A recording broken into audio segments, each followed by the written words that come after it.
Welcome to a Locked On NBA Squad Show, Eastern Conference edition. Who's in the best spot in the conference after the trade deadline? And are the New York Knicks frauds? You are talking ball with the NBA East Squad Show. From the Celtics to the Bucks, the Knicks to the Heat, and everyone else in the East. The local experts of the Locked On Podcast Network bring you all the scoops, breakdowns, and the most comprehensive look at the Eastern Conference. Trash talk and big takes included. No holding back, we're giving the green light. It's time to talk NBA East. Welcome to the Locked On NBA Squad Show, Eastern Conference. My name is Wes Goldberg, host of Locked On Heat. This is the Squad Show where we take over the feed of your favorite Locked On show, and it's an open invite for any host to join, talk about anything they want in the NBA's Eastern Conference. I'm joined today by Tony East from Locked On Pacers, Gavin Shaw from Locked On Knicks, Philip Rossman-Reich from Locked On Magic, Doug Branson from Locked On Hornets, and Sean Woodley from Locked On Raptors. We'll start with the news, and then we'll kind of zoom out and talk about the Eastern Conference in general. But the big news as of Monday afternoon is that Trae Young no longer trade. He's on the All-Star team. Not a snub. He replaces Giannis as an injury replacement. I'll put it up to the group. Did Adam Silver get this one right? Sean's saying no. I feel like I'm the only one who's going to say yes, so I'll let everybody else go first. I don't know. Tyrese Maxey, he feels like he's the guy to me that got a little bit the shaft here. I know, look, the Hawks are mildly better than the Sixers, not by much, and maybe I'm too much of a person of I need the person who makes the All-Star game to be serious and on a winning team. But the Hawks have been terrible in Trae Young's minutes this year. They go as Jalen Johnson goes. And when Trae Young plays, they stink. They have stunk for years. They're just this hapless, sad franchise that is always the 9th seed.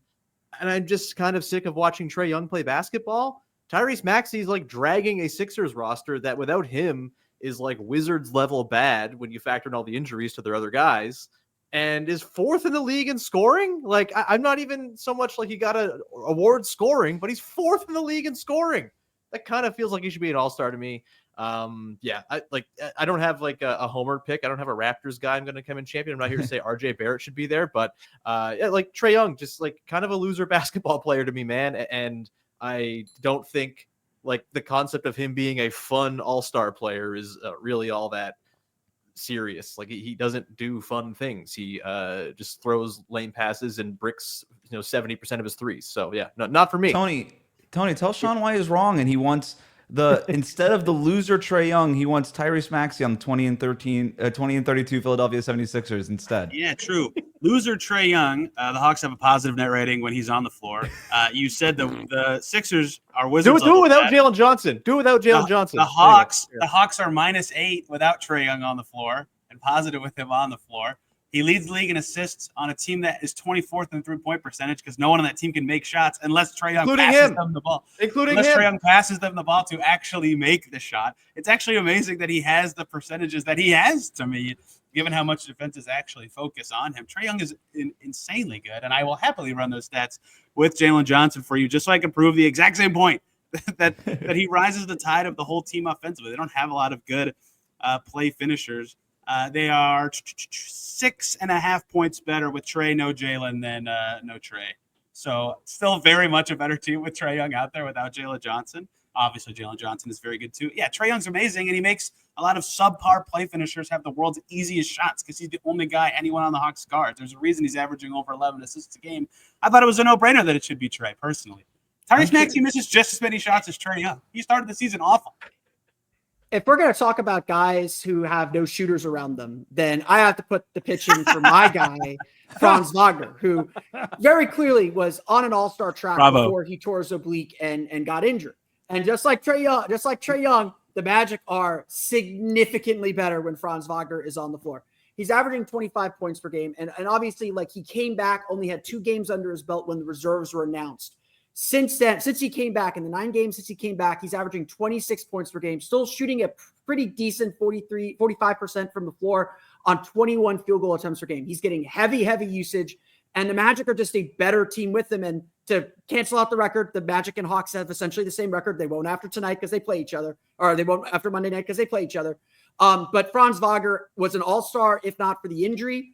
The injury's gone. Time has passed. I think I really was kind of surprised he didn't get the spot over Trae Young for a whole lot of reasons. If he didn't get hurt, he would have had the best case to me. I think you are correct about that.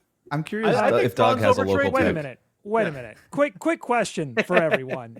Isn't the All-Star game and All-Star weekend supposed to be for the fans? I mean, No. I get it that ultimately when it's all said and done, it's for sponsors, it's for corporations, but aren't we supposed to pretend at least that this is for the fans? And shouldn't we consider the guy in LaMelo Ball who was leading the Eastern Guard vote count? I mean, if anything, this proves to me that the fan vote really doesn't matter. I don't even know why we do the fan Yes, vote. correct. It's just a fraud. It's not a fan vote. It's a fraud vote.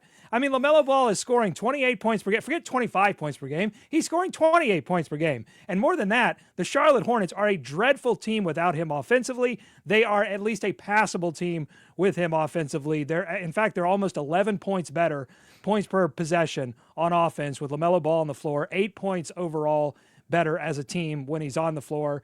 And yes, he's dealt with some injuries this season. Yes, he hasn't played as many games as Trae Young, but he's vastly more impactful. In fact, you just need recent history. He went up against the San Antonio Spurs first game back and made the winning pass to Miles Bridges in the corner to beat a Spurs team that is vastly better than the Hornets. It's not LaMelo's Ball's fault that the Hornets have not put talent around him. He's an all-star. There's just no doubt about it. Well, if there's one thing that Americans are really good, it's voting for the correct things in majority. So, yeah, definitely, for sure. LaMelo, baby. Just Zaza on the point of the Pachulia. fans, there are some fans that think Melo refers to LaMelo and not Carmelo. So we got to be a little suspect on what the fans think. A lot of people are saying they're not singing the national anthem in Canada because LaMelo Ball didn't make the All-Star team. So. Good That's Lord. what I've heard that as well. And this is, by the way, this is not a Zaza type of situation. That was a complete troll vote. Sure, LaMelo Ball has they have a lot of young fans, but he's put up the numbers as well. How is an entire country who wanted to see Zaza in a game a troll vote? If anything, it proves the exact same point. If it's for the fans and people in Georgia wanted to see him, he should be in, right? The All-Star game say- is for the Georgia fans. For the record, If we're expand picking- all-star rosters to 15 per conference. Sean, go ahead. If we're picking meme players, LaMelo over Trae Young all day long, like 100%. Like they're two equally deeply unserious Southeast Division basketball players. LaMelo has the votes, has the raw point totals, and also, look, I'm about to dip out to go coach a bunch of 12 and 13-year-olds play a basketball game. LaMelo is their favorite player. It's Show kind them of LaMelo tape. baffling. It's horrifying. I hate it. I'm trying to coach it out of them every single day. But like, if the youths call for it, then yeah, like LaMelo over Trae Young, I can live with that. No doubt about it. But that's my whole yeah. point. Like, I think that if you're the commissioner of the NBA, and I've seen some stuff where he just is picking whoever the next person down on the coach's vote is, to me, that's like abdicating your duty as commissioner of the NBA, as protector of the fans of the NBA. Like, if you're just going to do that, let your assistant do it, Adam Silver. Why are you stamping your name on it? This is ridiculous. In fact, I'm glad he didn't make the All-Star game, because I think he should knock on Jeff Peterson, the general manager of the Charlotte Hornets, door and say, hey, I didn't make the All-Star team. It's your fault. Give me a team here in Charlotte. I would have gone with Phillips' vote. I would have gone Franz if I were the commissioner. That said, it's the exact right point. Once you went Trae Young, you should have went LaMelo Ball. His stats are better. He has the fan vote. There was no reason to do it. They're both, to Sean's point, deeply unserious basketball players this year. I actually kind of like some of what Trae Young has done this year, and I really hate a lot of what LaMelo Ball has done this year. That said, the fans wanted LaMelo, and it does sort of feel like it doesn't matter anymore. If anybody has a real argument to be snubbed, it was not Trae Young, and it was never really Trae Young, and it was sort of always LaMelo. What is going on? Yeah, I kind of agree with Tony. I think the one thing we have to note is if we're going to use All-Star berths to like discuss guys' legacy down the road, that is the We one should stop pushback doing I that, have. though. That, like, it It's should dumb. be. Sorry, what, Sean? We shouldn't do that. Is the point? That's stupid. Yeah, that's All fine. NBA That's or fine. I'm nothing. just saying if it happens, and it does happen in discourse, then it should be valued and it should be treated as the most impactful guys. I would lean Franz if he had been healthy. Without that, I would go Trae Young. I just think he's zero help in Atlanta outside of DeAndre Hunter, who's had a really nice season shooting the basketball and has single-handedly propped that offense up for years. And I have every reason to dislike the guy being the host of Locked On Knicks, but I think his offensive impact, even when he's not shooting the ball well, is exceptional, and they are a tier above the Charlotte Hornets in terms of seriousness, at least before Jalen Johnson got hurt. So that would be my argument. Did Stephon Marbury make enough All-Stars, Gavin? No. He was his first 8 years of his career. He was like one of 4 guys in NBA history to put up 20 and 8 for his career. So he's a legend. That's a local expert stat if I had ever heard one before. That was great. That's how we do it here on Stern's Locked On. assistant. Blame David Stern's assistant for that. That's probably Adam Silver. Good news for LaMelo. Everybody keeps saying he doesn't have any help. He is getting Mark Williams back. So at least he's got that going for him. We are going to talk more about the NBA trade deadline, specifically which teams in the East are best positioned after the NBA trade deadline. We're going to do that next here on this Locked On NBA East Squad show.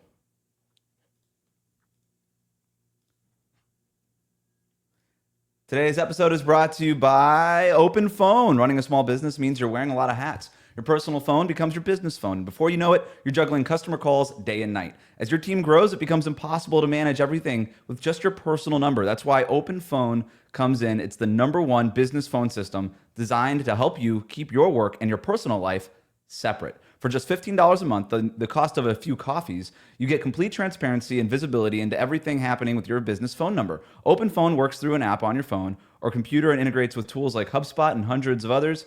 It also uses AI-powered call transcripts and summaries, so you'll have a rundown of your calls and action items the second you hang up. If you miss a call, no problem. Automated messages are sent directly to your customer, ensuring you never miss an opportunity to engage. Right now, OpenPhone is offering 20% off your first 6 months when you go to openphone.com/LockedOnNBA. That's OpenPhone, OpenPhone.com/LockedOnNBA for 20% off your first 6 months. OpenPhone.com/LockedOnNBA. If you have an existing number with another service, OpenPhone will port them over at no extra charge. We'll be right back.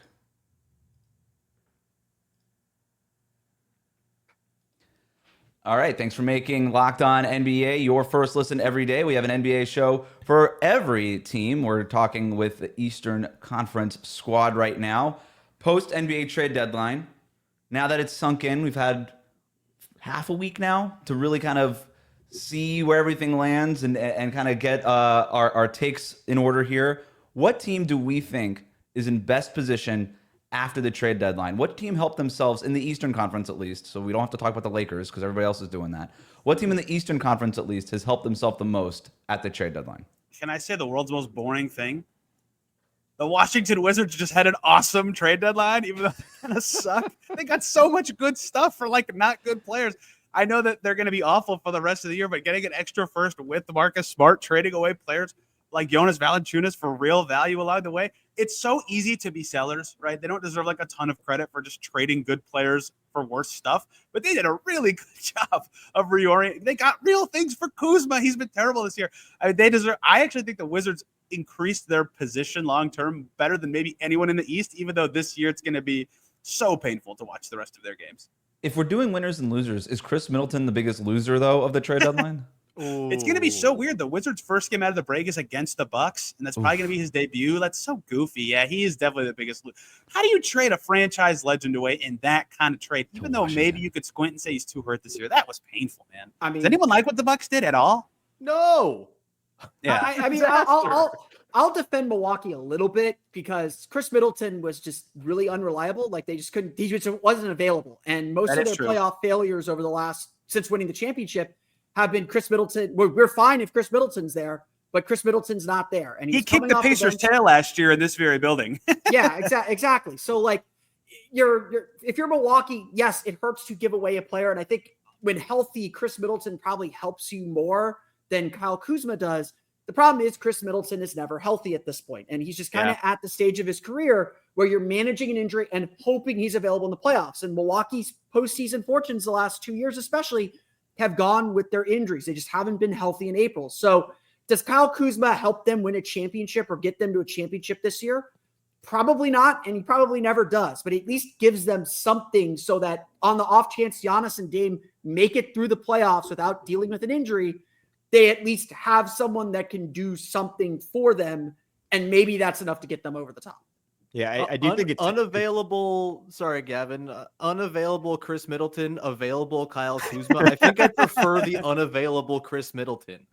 Kyle Kuzma's been one of the worst, most damaging players in the NBA for the last couple seasons.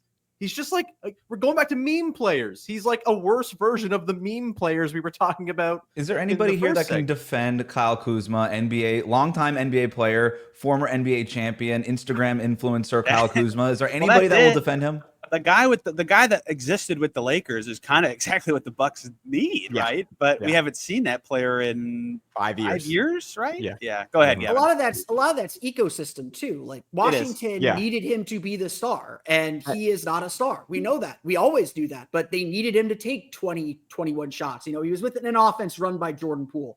Now he's in an offense with Dame and Giannis, and if he tries any of the stuff that he was pulling with Washington, Dame's going to give him a look. Giannis is going to give him a look. Doc's going to give him a look, and he's going to stop. It's what's so tricky when you make those types of trades, because I feel like there's no exact science of if someone's too far gone after 5 years of doing that. And sometimes you see them snap back to the player that they were. Sometimes, like Mikal Bridges on the Nets, those bad habits linger for months and then start to revert themselves, finally being on a good team again. 5 years is such a long time. It's such a tall task to ask him to be back to that. I still think it's valuable for Milwaukee, though, because it really opens up those Giannis at center lineups where they were reliant on Bobby Portis. I think Kuzma, even the Wizards-y damaged version of him, can be a better option than Portis, bringing some physicality, bring some rebounding, bring some switchable defense, and maybe just enough shooting like we saw on that bubble Lakers team. It might be a stretch, but I do think it's a better bet than Middleton at this point. Well, thankfully they also got Kevin Porter Jr., who we all love. Go ahead, Doug. If Kuzma hits big threes for the Bucks in a first or second round playoff series, then it'll be a savvy trade. And if he doesn't, or he takes 1,000 of them, then it won't. I also think we should start a support group for veterans that get traded to the Washington Wizards or get acquired by the Washington Wizards, like Brogdon, Smart, and now Middleton. We need a support group. Brogdon can finally be the president of something, actually. Can I ask a trade deadline question about the Eastern Conference that Wes Goldberg is more qualified than any of us to answer? Are the Heat now better? Yes. The Heat are a better regular season team than they've been for a very long time. And all right, let's do it this way. The Heat, I think that you add Andrew Wiggins, Davion Mitchell, Kyle Anderson. You've added now 3 rotation players to a team that was getting nothing from Jimmy Butler because he was suspended indefinitely. So you had 3 rotation players to a team that's been in the play-in tournament hovering around 500. When I say I think the Heat are going to finish in the top 6 in the Eastern Conference, I think they're going to avoid the play-in altogether. Am I getting pushback from anybody here? Not me. I'll give you some pushback, but that's self-interest and it's going to be tight. It's like, I agree with you. Miami is a more formidable team because now there's just stability. More than anything, those questions are gone. The shadow hanging over that franchise is gone. They have players. They know who they are. They're a relatively veteran team. It's just how quickly those guys can integrate and what version of Andrew Wiggins that you get. I think, the Magic's injuries have kind of opened the door in the Southeast Division and has thrown everything into chaos. And we don't know if the Magic are going to get themselves together at this point. We know they can't score. That's not going to change. It's just a matter of who's the healthiest and who goes on the run at the right time. And Miami is definitely more than capable of doing that. Wiggins kind of had the opposite of the Kuzma thing, right? Where Kuzma was on a winning team for the beginning of his career, won a championship with the Lakers, then went to Washington where he just got to be a deeply unserious player for a very long time. Wiggins was the number 1 option in Minnesota, way underqualified for that role, and then went to Golden State, won a championship there, and has been playing very serious basketball. I'm curious, though, in Golden State, you have a clear number 1 in Steph. I don't know, even though Tyler Hero's an all-star this year, I don't know that he's a clear number 1. I think Wiggins can walk in there and be like, maybe I'm the best offensive option, and he might not be wrong, but I'm kind of curious to see what that looks like. It's a little bit different because Miami has the ecosystem, and if there is a number 1, maybe it's just Eric Spoelstra. But we'll be curious to see what version of Wiggins we get. It's not going to be Minnesota Wiggins, but it needs to probably be a little bit more of an uptick from Golden State Wiggins in terms of usage, and that'll be interesting to see how that scales. Yeah, I think their ceiling's definitely lower without Jimmy, obviously, but their floor makes way more sense. And you're right. The reason that trade made so much sense to me is Jimmy was giving them literally 0 this year. To get actual value, I thought was very impressive for them to do. And they were already playing okay. They have an all-star. They have a several-time former all-star, and bam, they could be pretty good. I don't know how good, and I think Philip's right. If the Magic get healthy, they could catch them. But Detroit's also like, what are they going to do the rest of the way? Does anyone know? They didn't. Is Dennis Schroeder going to help them that much? So I like what the Heat did. Can we talk about the Cavs and DeAndre Hunter too?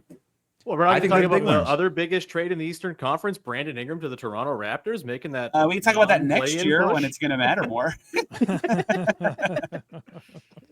But Did the yeah, talk about Cavaliers it. do enough, Tony, to have you consider them maybe the favorites in the Eastern Conference over Boston? Because that DeAndre Hunter trade, that is directly aimed at we At need Boston. somebody to guard Tatum and Jaylen Brown.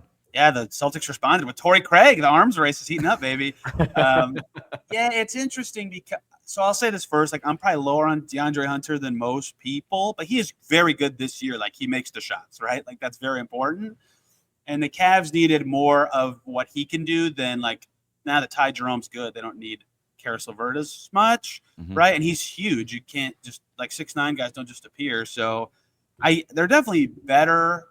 How much better? I don't know, but I think you're right that the best argument for the trade is the team they are most likely to hit in a series to make the finals is a team that is just full of guys that you'd want to put DeAndre Hunter on. Even if they play the Knicks, Gavin Shaw could speak to this. Like, DeAndre Hunter would guard lots of the Knicks' good players, right? So I think for them specifically in their path this year, that was a pretty good move. Yeah, I think it's substantial for a potential series against the Knicks, which might require the Knicks getting past the Celtics if things hold up, which I don't know if I'd consider super likely right now, but it means there's no hiding spot for Jalen Brunson, which is a very big deal for the Knicks and was a big deal when those two teams met in the playoffs 2 years ago. I will say I think Boston is still very clearly a class apart from the Cavs, and I just don't read too much into this regular season. I know Cleveland beat them the one time. I think Boston pretty capably handled them the other two times they played so far this year. And Jason Tatum has torched DeAndre Hunter. I think it was like something like 28-7-7 in his career in that matchup. I don't see Hunter as the defender he was billed coming out of Virginia. I think he is solid on that end. I think the size is beneficial. And I think Cleveland still has a fatal flaw in the Evan Mobley, Jared Allen front court in a playoff context, not in a regular season context, but we've seen 1 month this year, December, I think, where Mobley shot 52% from three. Every other month, the shot is still not real. And until that shot is real at volume, I don't really think Cleveland works as a playoff team against a defense as good as Boston. They would certainly be a favorite against anyone else. I think Boston is in a completely different class still. Did not realize that John Corrales hacked Gavin Shaw. It was Shams the got bet hacked of during the the Luka game trade. this week. He gets to put a little chip in my head and use me as a puppet. So. We are going to try to unhack Gavin. We're going to take a quick break here on the Locked On NBA East Squad Show.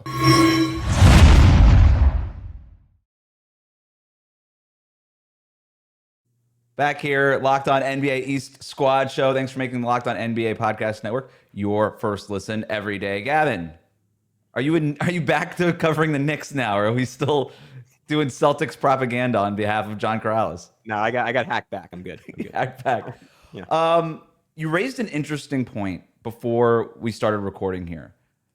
The New York Knicks, obviously third place in the Eastern Conference, very good record, very impressive. Karl Anthony Towns, the whole thing. Everything seems to be working on paper, but if you peek inside the engine there, maybe a little bit a flimsy case, or what's the biggest worry right now for the New York Knicks? How good are they? Yeah, I think it is. I mean, they are. I think the biggest concern is the same one I had last year to some extent about this team, is that you see their ceiling in the regular season because of how Tom Thibodeau coaches. Their starting lineup has played like a historic amount of minutes. I don't think any lineup through this point in the season has been close in NBA history to the amount of minutes they have played. And they only have a +6 net rating, which suggests that like it's a solid group. It's a good group. They just might not be special. And you take into account that they're 17-0 this year against non-playoff and non-play-in teams, which is great, but that tells you they're taking care of business. And you look at their ceiling, I look immediately to the two best teams in the NBA in the Thunder and the Boston Celtics. The Knicks have played 8 halves of basketball against those teams, and they've been dominated in 7 of those 8 halves. My biggest concern, I think, is Karl Anthony Towns on both ends of the floor. He's been a different player since spraining his thumb and having a bone chip. There's also a lingering knee issue. Offensively, teams like the Celtics and the Thunder have solved the Brunson cat pick and roll by just putting a big wing on Jalen Brunson, switching on to Towns, and then doubling Towns when he drives, Towns has tunnel vision. He doesn't kick it out. And when he does kick it out, sans Dante DiVincenzo, teams are kind of comfortable saying, hey, you have some good shooters. We're comfortable with those guys taking 10 threes because we don't think they want to take 10 threes. And they've mostly been right about that. On the other end of the floor, good teams can just go at Cat in the pick and roll over and over again. Jason Tatum torched him on the way to 40 points. When he's at the level, he gets blown by. When he's in drop, you hit threes on him. So I think on both ends of the floor, as incredible as Cat started the year, this injured version of him is a major, major concern for the Knicks.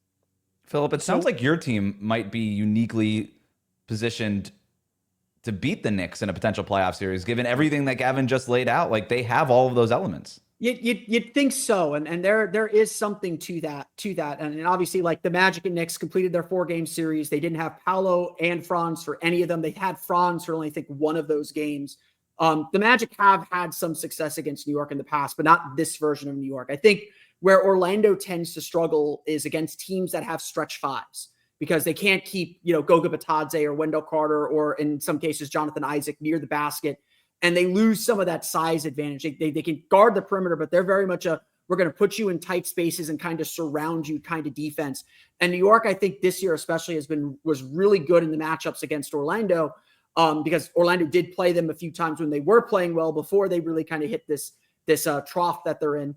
New York did a really good job kind of spreading them out and stretching them a little thin, and they gave up a lot of threes and just came down to kind of 3-point luck. So the Magic, I think, do have the ability to switch and try and chase a little bit, but that's also going to create some mismatches and I think take away a little bit of what makes the Magic so successful overall defensively. It would be a fascinating matchup if it does turn out to be the 3-6 matchup in the Eastern Conference. But I think the Magic also have the issue of they don't beat good teams very, very much either. I think against the top 4 teams in the East, they have only 2 wins, one against the Knicks, one against the Celtics, and they've lost to the Cavs a bunch. They lost to the Knicks 3 times. They got blown out by the Celtics. This is a team that still struggles to beat the really good teams, mostly because their offense just isn't good enough. I'm curious on the Mitchell Robinson factor. Like, when he comes back, what does that change in the Knicks calculus?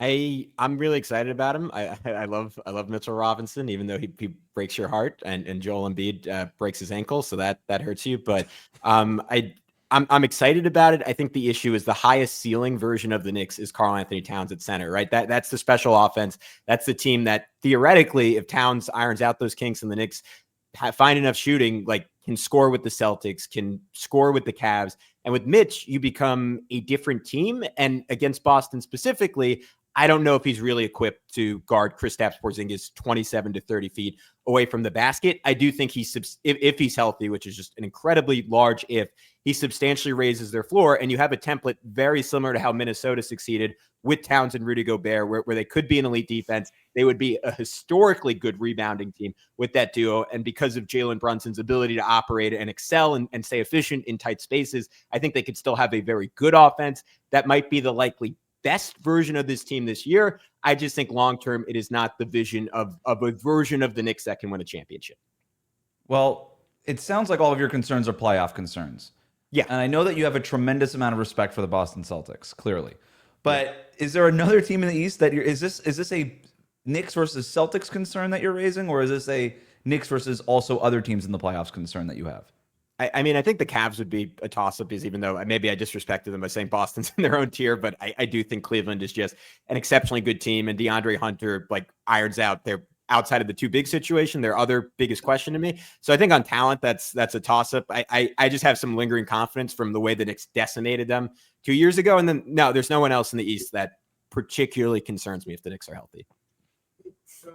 What team do we think in the East, and we can close on this? Is there a team in the Eastern playoffs that's not the Celtics, the Cavs, and the Knicks, the teams that we've always kind of considered up there and we're talking about already on this show? Is there another team in the Eastern Conference, now that the trade deadline is over, now that things have settled a little bit, that we think could make a run to at least an Eastern Conference Finals? Doesn't have to be a championship, doesn't even need to be the NBA Finals, but at least to the Eastern Conference Finals, or does it feel like it's going to be 2 of those 3 teams? Like I should. I'd like to hear it. I'd like to hear it. You got to say it, Tony. Oh, yeah, I was going to say, I'd like to hear ahead. Tony's defense of the Indiana Pacers. I mean, if Tyrese Halliburton turns into some greater version of Tyrese Halliburton, is there a chance there?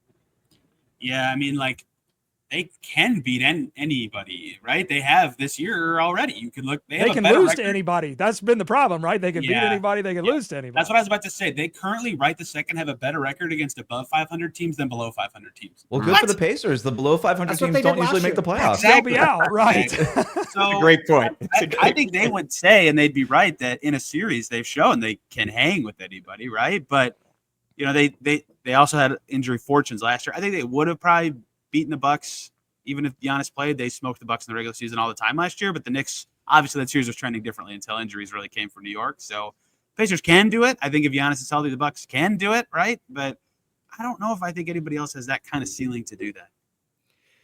Yeah, I was gonna say, like, I have to still put my cat in for the Bucks a little bit. They have Giannis Antetokounmpo. When he is going, he is one of the 5 best players in the league, and that goes a long way. They still have Damian Lillard, and he's a guy that knows how to close games. We have not seen that duo in a playoff series because Giannis was hurt last year, so we don't really know what their ceiling is. They still have that championship pedigree. As much as we want to joke about it, Kyle Kuzma's won a championship. It's not like they lost some experience there. Right. They do have Doc Rivers as a coach, so maybe that hurts them. But they are still, talent wins in this league at the end, and the Bucks are still a very talented team with good top end talent that can will themselves to victory. Am I going to put money on the Bucks winning? Am I going to put money on someone besides one of those 3, Boston, Cleveland, and New York, to win the conference and get to the finals? No, but I can't sit there and say that Milwaukee doesn't have a chance with with the things that we know can happen in the playoffs. We just have to find a way to convince the Bucks that the Larry O'Brien Trophy is actually the NBA Cup. Right. It's a really simple solution. No crush. Yeah. That's right. Thanks for hanging out with us. Does anyone below the Bucks have a chance? I don't think so, right? No one else thinks so? No.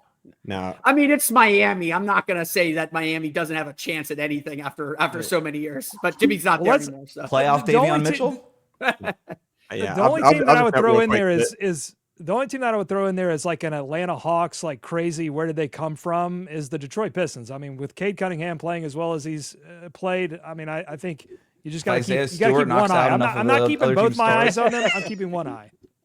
I mean, like, same argument that I made with Milwaukee. I know they're terrible. I know they're not good, but when Tyrese Maxey, Joel Embiid, and Paul George actually are on the floor together, they're not a bad team. Get help. Wait. Sorry.